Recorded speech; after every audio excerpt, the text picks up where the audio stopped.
pengurus ponpes yang juga merupakan ayah dari tersangka. Lantas sebenarnya siapakah ayah dari tersangka ini? Kenapa sosok ini bisa harus bernegosiasi yang cukup lama untuk kemudian dilakukan jemput paksa terhadap anaknya ini? Siapakah dia sebenarnya kalau menurut informasi yang Anda dapatkan?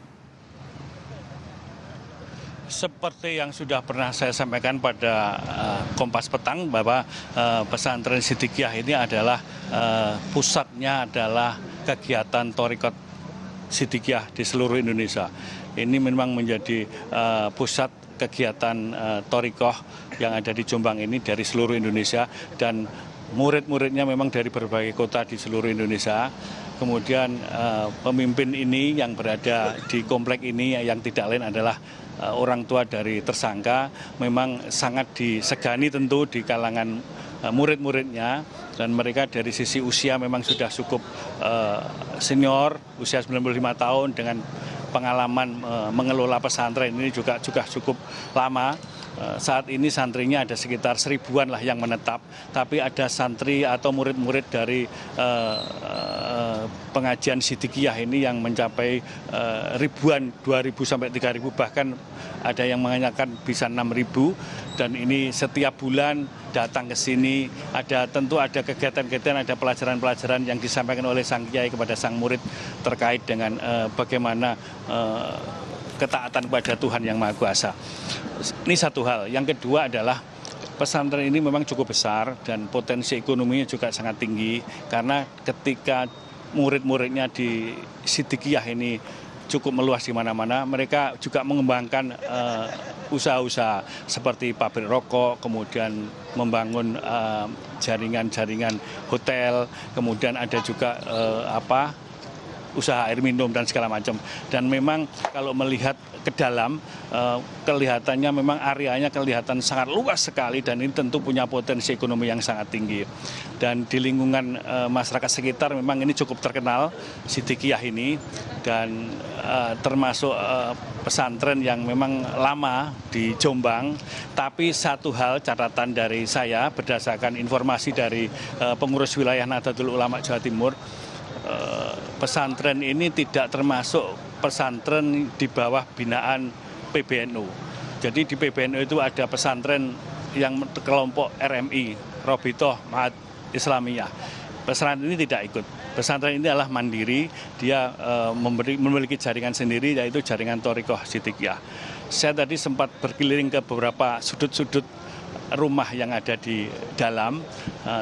Ya tidak lama, sekitar 1 jam, memang di sana kelihatan sekali bahwa di sana akan banyak kegiatan-kegiatan keagamaan yang diikuti oleh dari berbagai daerah, karena di sana banyak dokumentasi kegiatan yang diikuti oleh dari berbagai kalangan.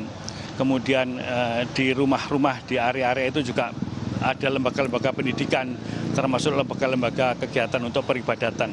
Ini kelihatan memang bahwa pesantren Siddiqiyah ini pesantren yang memang cukup populer di kelompok mereka, kelompok Thariqah Siddiqiyah ini.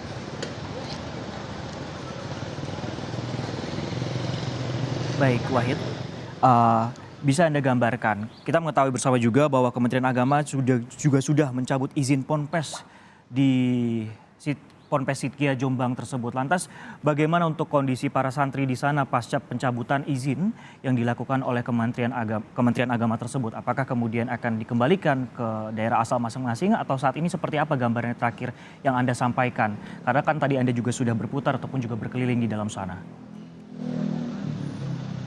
Saya tadi sempat berbicara dengan salah satu keluarga terkait dengan informasi keputusan dari Kementerian Agama. Mereka sudah mengetahui bahwa akan ada pencabutan. Ya tentu mereka akan ada rencana untuk melakukan klarifikasi kepada Kementerian Agama di Jawa Timur atau mungkin di Jombang, agar apa yang menjadi keputusan ini juga akan bisa pertimbangan kembali alasan mereka, karena ini juga menyangkut kepentingan dan hajat para siswa yang ada di sini. Namun itu sifatnya masih emosional karena baru saja mendengar. Dia juga terkejut sekali karena terlalu cepat bagi mereka, menurut mereka keputusan itu disampaikan tanpa ada pemanggilan sebelumnya. Namun tentu Kementerian Agama juga punya pertimbangan lain kenapa keputusan itu segera diturunkan. Jadi tadi pihak keluarga juga akan menyampaikan tentu akan diterima karena ini sudah terjadi. Namun mereka juga ada niat untuk memberikan semacam klarifikasi kepada Kementerian Agama terkait bagaimana ke depan aset pondok, kemudian sekolahan, kemudian siswa dan santri ini ke depan seperti apa setelah pasca ada penutupan ini. Tadi saya sempat berkomunikasi dengan salah satu santri yang dari Jember. Mereka memang malam itu karena barangkali ketakutan melihat jumlah sekian orang aparat keamanan berada di lingkungan pondok, mereka kemudian memaksa diri untuk pulang ke Jember, kemudian mereka belum tahu ke depan seperti apa langkah selanjutnya ketika pondok ini dibekukan oleh pemerintah, dalam ini Kementerian Agama. Namun yang pasti belum ada sikap resmi dari pondok apakah yang akan dilakukan ke depan pasca penutupan atau pembekuan pesantren Sidikiyah ini oleh Kementerian Agama. Karena situasi di dalam pondok tentu masih belum stabil setelah ada pasca kegiatan pada siang sampai malam hari ini yang memang cukup menyita perhatian semua pihak. Demikian.